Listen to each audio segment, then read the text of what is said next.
touching him on the shoulder.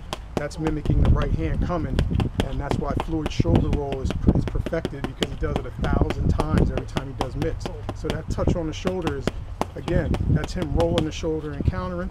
Sometimes you'll see Floyd catch with the left hand, catch the right hand. Sometimes he'll shoulder, catch, roll, catch. He mixes it all up. But that's all how the mitt work is effective and how it works. So you hear these guys saying, oh, he's just touching his shoulder to make him do this, or, you know, it's just for show, it's pretty and it doesn't work. Floyd's been doing it his whole career, and whether you love him or hate him, doesn't matter.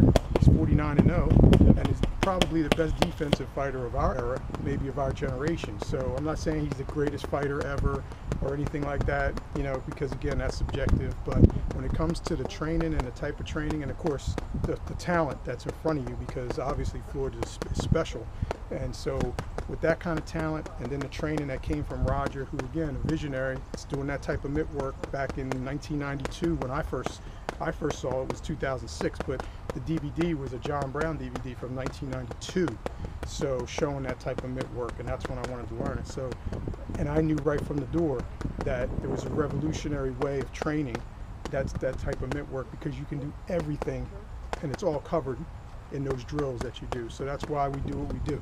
But again, if you know boxing, or you profess to know boxing, then you should appreciate exactly what that type of mitt work does for Floyd and for any other fighter. And it's not going to make them into Floyd Mayweather.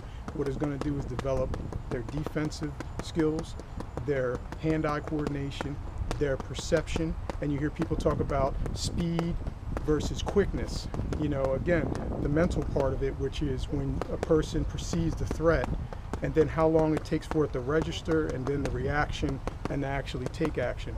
That type of mitt work slows all that down, so that even though everything's moving in fast motion, and you hear Floyd say it all the time, the punches look like they're coming at him in slow motion because of the way he's training in perpetual motion. So perpetual motion, that type of training on the mitts, when it's done effectively, all right, is basically like the Matrix.